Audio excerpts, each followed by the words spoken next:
హల్లెలూయా, హల్లెలూయా. రెండు చేతులు ఉన్నవారు అందరూ హల్లెలూయా చెప్దాం. హల్లెలూయా, హల్లెలూయా.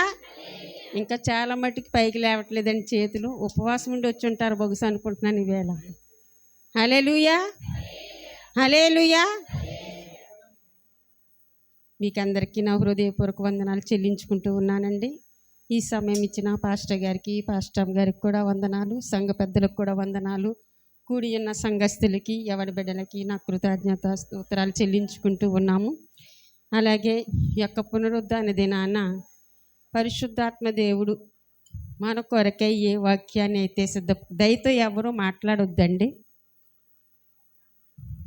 అసలు ఎవరూ కూడా మాట్లాడొద్దు. సమయము బహు విలువైంది కాబట్టి మనము ఆ వాక్యాన్ని జాగ్రత్తగా గమనించాలన్నమాట.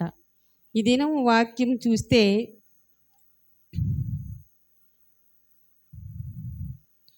నేను ఒక వస్త్రం గురించి చెప్పాలని అనుకుంటూ ఉన్నాను. ఏ వస్త్రం అది?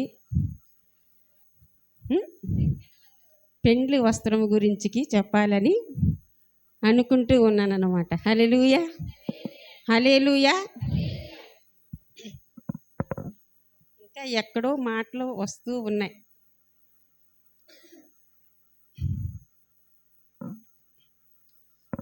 మత్తయి సువార్త 22వ అధ్యాయం 12, 13 వచనాలండి.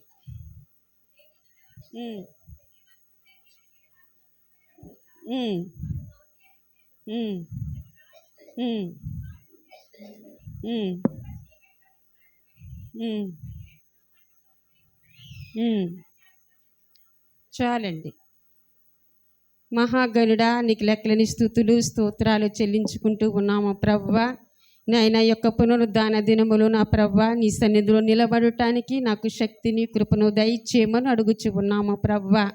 నా నాటి నుండి ఏ వాక్యం అయితే విత్తబోతూ ఉన్నారో ప్రభువా, నాయన నీ యొక్క జ్ఞానం నాకు అనుగ్రహించమని అడుగుచు ఉన్నాము తండ్రి. స్తోత్రాలు.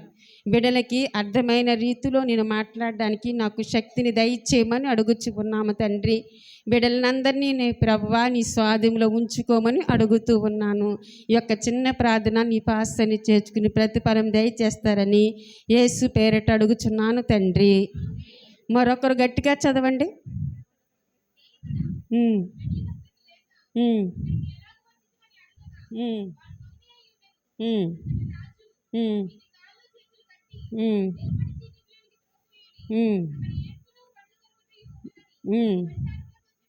చాలండి. ఏం చెప్తున్నారండి ఇక్కడ? ఏ వస్త్రం గురించి చెప్తున్నారు? పెండ్లి వస్త్రాన్ని గురించి చెప్తూ ఉన్నారంట. పెండ్లి వస్త్రము అంటే మనము ఏ పెండ్లికి సిద్ధపాటు కలిగిన వస్త్రాలు మనము ధరించుకుంటూ ఉంటామన్నమాట. కానీ ఇక్కడ రాజు అయితే పెండ్లి వస్త్రము ఎవరెవరికైతే ఉన్నదో వారిని లోపలికి ప్రవేశించమంటూ ఉన్నారు. పెండ్లి వస్త్రము ఎవరెవరికి ఉన్నదంటే రాజు అంటే ఎవరు? మన పరిశుద్ధాత్మ దేవుడు. పెండ్లి వస్త్రంలోనికి మనము ఆహ్వానించాలంటే మనం ఏమి ధరించుకోవాలి? అక్కడ మనకి ఒక వస్త్రాన్ని ఇక్కడ చెప్తూ ఉన్నాడు అన్నమాట. అది లేని వారిని ఏం చేయమంటా ఉన్నాడు? కాళ్ళు చేతులు కట్టి చీకటి గదిలోనికి త్రోసివేయమంటూ ఉన్నాడు అనమాట. చీకటి గది అంటే నరకములోనికి త్రోసివేయమంటూ ఉన్నాడు అనమాట. ఎందుకని త్రోసివేయమంటూ ఉన్నాడు? పెండ్లి వస్త్రము లేదని వారికి అక్కడ గ్రహించి అక్కడున్న పెద్దలందరికీ అక్కడున్న వచ్చిన వారికి అందరికీ చెప్తూ ఉన్నాడు అన్నమాట. పెండ్లి వస్త్రాన్ని మనం ఎప్పుడు ధరించుకుంటూ ఉన్నాం? మనం అన్నిటినీ సిద్ధపాటు కలిగిన తర్వాతే ఆ యొక్క వస్త్రాన్ని మనం నరకంలోనికి వెళ్ళకుండా ఉండాలంటే ఏ వస్త్రం ధరించుకోవాలి? పెండ్లి వస్త్రాన్ని. పెండ్లి వస్త్రం అంటే రక్షణ వస్త్రం అన్నమాట. హల్లెలూయా, హల్లెలూయా. అర్థమవుతుందండి అందరికీ?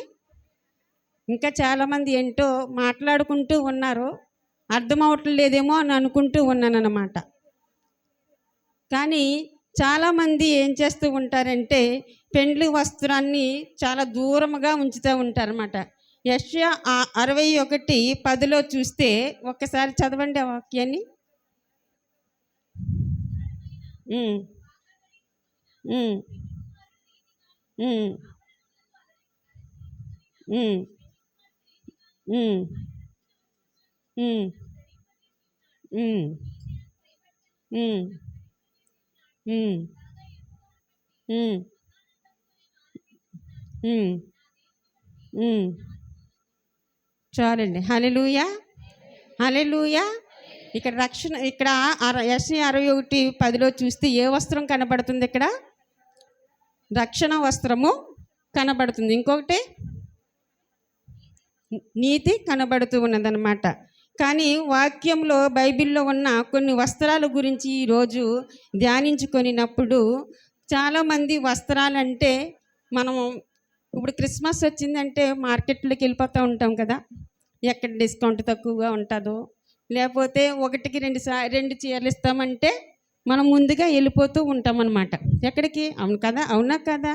ఎక్కడ తక్కువ ధరలు దొరుకుతూ ఉంటే అక్కడ వస్త్రాలను కొనుక్కోవడానికే ప్రయత్నం చేస్తాం. కానీ మనము నిత్యమైన రక్షణ వస్త్రాన్ని ధరించుకోవడానికి మనము ఎంత ఆలస్యం చేస్తామంటే చాలా ఆలస్యము చేస్తూ ఉంటాం. మన సంఘంలో చాలా మట్టికి రక్షణ వస్త్రము మన పాస్టర్ గారు ఇచ్చి ఉన్నారని నమ్ముచూ ఉన్నాను. హల్లెలూయా, హల్లెలూయా. యవన బిడ్డలు జాగ్రత్తగా వినాలి.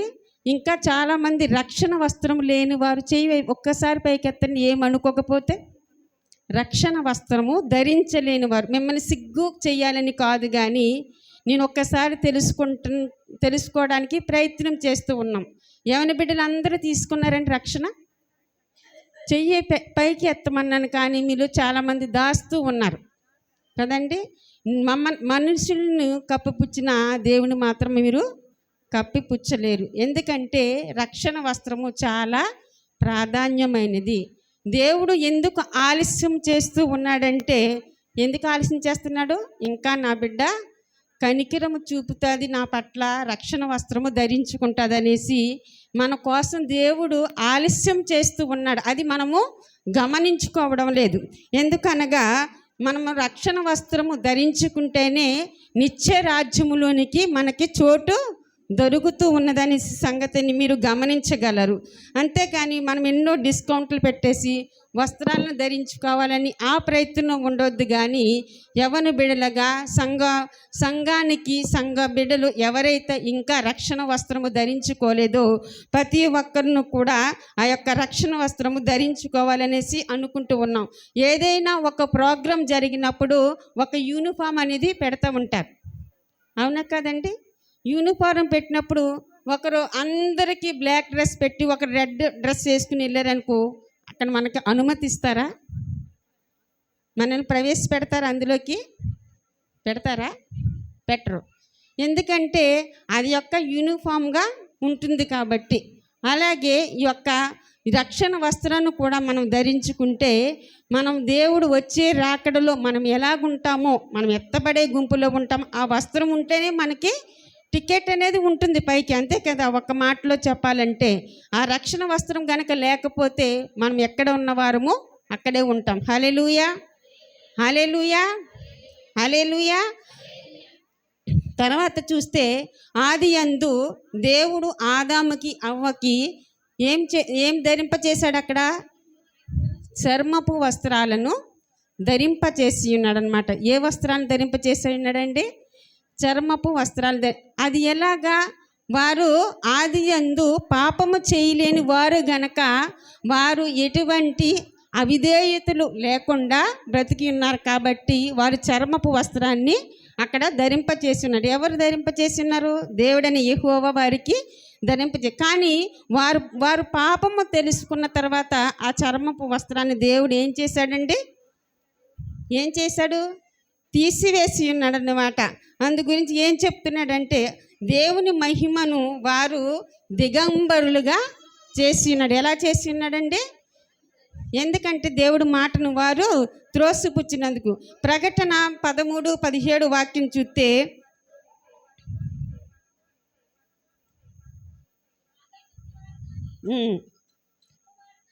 ప్రకటన 3:17 అండి, సారీ.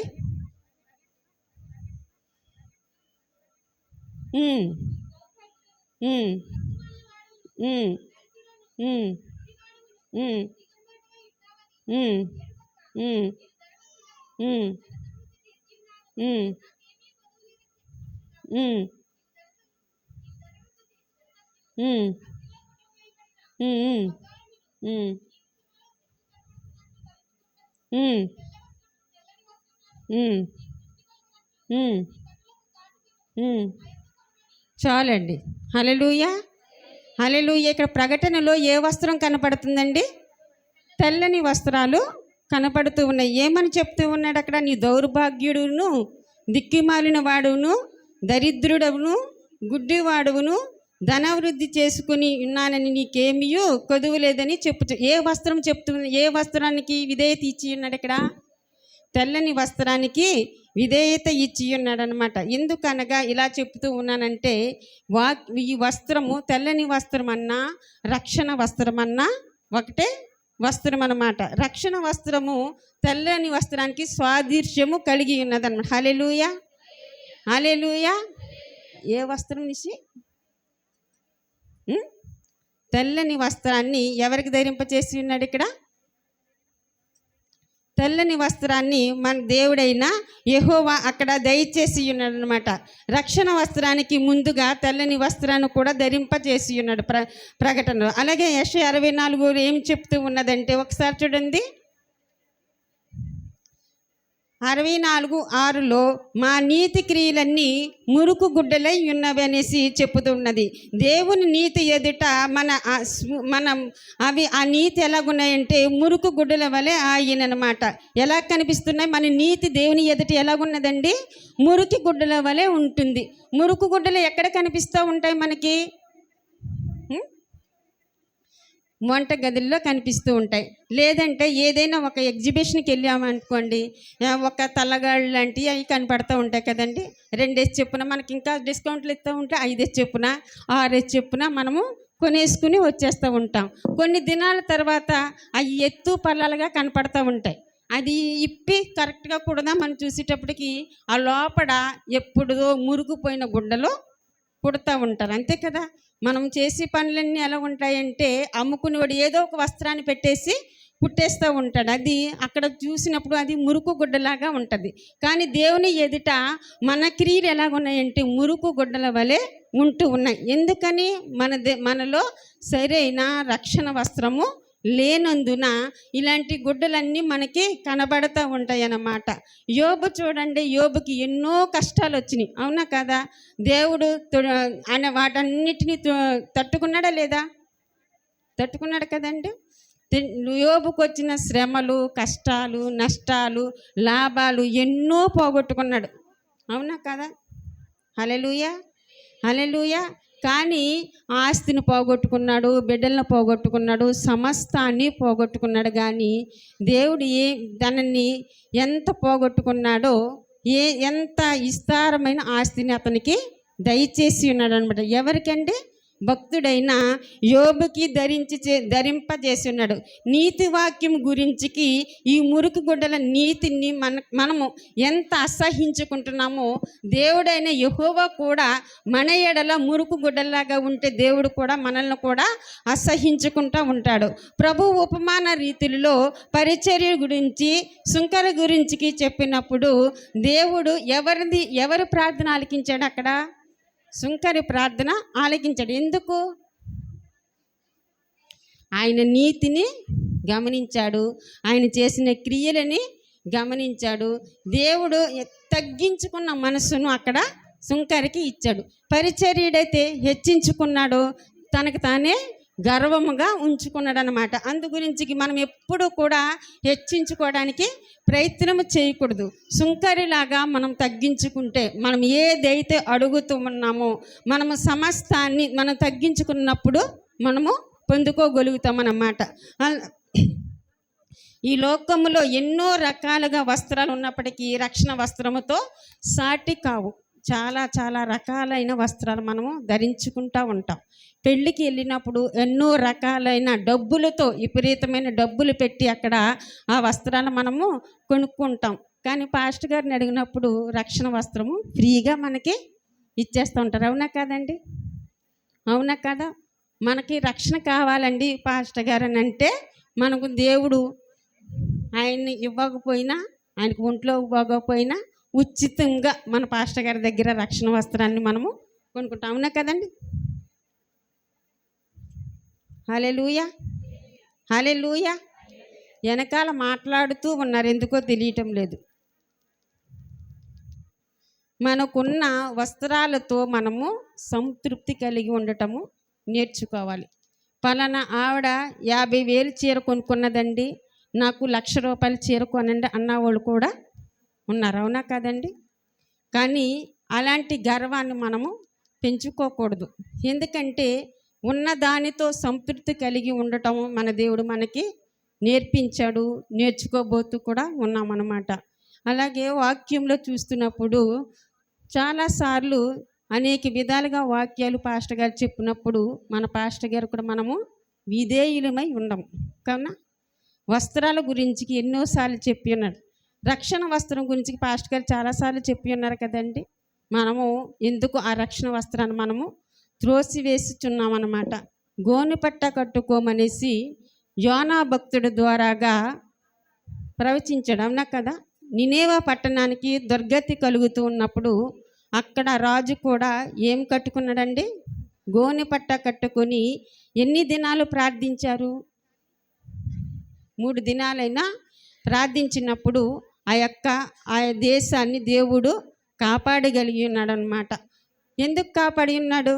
గోనెబట్ట కట్టుకుని ఉపవాసం ఉండి ప్రార్థించినప్పుడు ఆ యొక్క పట్టణాన్ని అంతటిని నశించిపోకోకుండా దేవుడు ఎంతగానో కాపాడాడు. ఆహాబు కూడా దేవుడు ఆ యొక్క దేశము కోసము ఎంతగానో ప్రార్థించినప్పుడు, గోనెపట్ట కట్టుకుని ఆయన కూడా ప్రార్థించినప్పుడు ఆ యొక్క దేశాన్ని కూడా ఆయన కాపాడగలిగాడు. అందు గురించి రక్షణ వస్త్రము లేని వారు ఇంకా మనము కాపాడుకోవాలన్నా, ప్రతి దానిని మనము దేవుళ్ళ ముందుకు ఎదగాలన్నా, పరలోకం నుండి మనము ఎలాగ వెళ్ళాలో పరలోకం కోసం ఒకసారి మనము ఆలోచించుకోవాలి. ఇన్ని దినాలు, ఇన్ని సంవత్సరాలు దేవుడి సన్నిధిలో మనం బ్రతుకుతూ ఉన్నాం, వస్తూ ఉన్నాం, వెళుతూ ఉన్నాం. అంతే కదండి? వస్తూ ఉన్నాం, వెళుతూ ఉన్నాం. పరలోక రాజ్యానికి నేను ఈజీగా వెళ్ళిపోగలుగుతాను, ఎందుకంటే నేను కానుకలు ఇస్తూ ఉన్నాను, నేను సమస్తములో ముందుకు వెళుతూ ఉన్నాను అనేవాళ్ళు చాలామంది ఉన్నారు. అవునా? కానుకలు ఇచ్చిన అవి మన పరలోక రాజ్యంలోనికి మనల్ని తీసుకుని వెళ్ళలేవు. చాలామంది ఇదే అంటూ ఉంటారు, నేను అన్నిటిలోనూ ముఖ్యంగా ఉన్నాను, నాకు రక్షణ ఎందుకు అనేసి అంటున్నారు. కానీ ఈవేళ చూసిన వారు రేపు ఉంటూ ఉన్నారో తెలియని రోజుల్లో మనము బ్రతుకుతూ ఉన్నాం. కాబట్టి ప్రతిసారి మన కోసం ఎందుకు ఆలస్యం చేయొచ్చు ఉన్నాడంటే, నువ్వు నేను కూడా ఆ యొక్క వస్త్రాన్ని ధరించుకోవడానికి మన దేవుడు ఆయన నుండి మనం కాపాడుతూ ఉన్నాడు. అవునా కదా? ఎందుకంటే ఇంకా చాలామంది నేను ఈరోజు తీసుకుంటానండి రక్షణ వస్త్రం, లేకపోతే రేపు తీసుకుంటానండి రక్షణ వస్త్రం, వాయిదాలు వేస్తూ ఉన్నారు.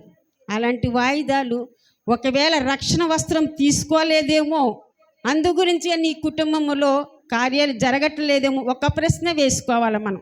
ఒక కుమారుడైతే నిత్య జీవానికి వారసుడి అగుటకు నేనేమి చెయ్యాలనేసి వాక్యం చెప్తుంది కదండి. వాక్యం ఉందా లేదా? ఉందా కదా? అప్పుడు ఏం చెప్తున్నాడు అక్కడ? యవ్వన కుమారుడు, నీకున్న ఆస్తిని అంతటిని అమ్మివేసి బీదలకు ఇచ్చి నువ్వు నన్ను అంబడించమని అడిగినప్పుడు ఆయన ఏం చెప్తున్నాడు? వ్యసన పడుచు వెళ్ళిపోయాడంట. ఏం పడుచు? వ్యసన పడుచు వెళ్ళిపోయాడంట. మరి ప్రభువు ప్రతి దానిని స్తుతి వస్త్రముగాను ఉల్లాస వస్త్రముగాను అన్ని వేళలా మనల్ని కాపాడుకుంటూ మనకిచ్చిన రక్షణ వస్త్రాన్ని మనం జాగ్రత్తగా కాపాడుకోమని ఈ ఆఖరి దినాలలో దేవుడు హెచ్చరిస్తూ ఉన్నాడు. ఎందుకంటే మనం ఇచ్చి కానుకలను దేవుడు అంగీకరించట్లేదు, కానీ మన ఇరిగి నలిగిన హృదయాన్ని దేవుడు అంగీకరిస్తున్నాడు. అదే ఇష్టమైన బలులుగా దేవుడు అంగీకరిస్తూ ఉన్నాడు. మనం ఏదైనా మనము హెచ్చించుకోకూడదు, మనల్ని మనము తగ్గించుకుని దేవుని ఎదుట మనము నిలబడి, ఇంకా ఎవరైనా యవ్వన బిడ్డలు ఒకవేళ రక్షణ పొందకపోతే ఇదే అనుకూలమైన సమయమని ఆ యొక్క రక్షణ వస్త్రాన్ని మీరు కాపాడుకోగలరని నేను చెప్పుతూ ఉన్నాను. ఇంకా స్త్రీల సమాజాలలో ఒక మాట పాస్టర్ గారికి కూడా చెప్పాలని నేను ఆశపడుతూ ఉన్నాను. ఎందుకనగా స్త్రీల సమాజం బుధవారాలు మీటింగులు జరుగుతూ ఉన్నాయి. మన స్త్రీల సమాజాలను చూసి ఎంతోమంది కొన్ని మీటింగులుగా కొన్ని సభలుగా మీటింగులు పెట్టించుకుంటూ ఉన్నారు. కానీ మన సంఘంలో ఎన్ని సంవత్సరాలైనా మన స్థితి ఇలాగే ఉంటుంది. ఎందుకు పెట్టుకోలేమా సభల కింద? మొన్న బుధవారం నేను చెప్పి ఉన్నాను, ఈసారి మే నెలలో ఒక స్త్రీల సమాజ కూడిక మేము పెట్టాలని ఆశపడుతూ ఉన్నాం. ఎందుకంటే హల్లెలూయా హల్లెలూయా, స్త్రీల సమాజంలో వచ్చిన కానుకల గురించి కానీ ఎవరు కూడా ఈ చేత్తో వేసిన దాన్ని ఈ చేతికి తెలియకూడదని వాక్యం చెప్తూ ఉంది. మనము వాక్యం ద్వారాగా నడుచుకోవాలి, కానీ నేను ఇంత అనేసి కానీ మనము హెచ్చించుకోకూడదు. హల్లెలూయా హల్లెలూయా. మీకందరికీ అంగీకారమైతే స్త్రీల సమాజాలలో కానుకలు రాయవద్దు. హల్లెలూయా హల్లెలూయా. కానుకలను రాసుకుని మనము గణపరుచుకోకూడదు. అది అందరికీ తెలిసిన విషయమే. ఒకవేళ స్త్రీల సమాజంలో ఆ సభల టయానికి డబ్బులు ఏర్పడకపోతే దేవుణ్ణి అడుగుదాం. ఇప్పటి నుంచే మనమందరము కనిపెట్టుకుని ఆ యొక్క మీటింగును ఘనంగా జరిపించాలనేసి మీ అందరి ముందు ఒక మాటను నేను చెబుతూ ఉన్నాను. నా మాటల్లో మిమ్మల్ని కానీ దైవ శాఖలు కానీ ఎవరినైనా తప్పులేమని ఉంటే నన్ను క్షమిస్తారని ఈ చిన్న మాటలు దేవుడు దీవించును గాక.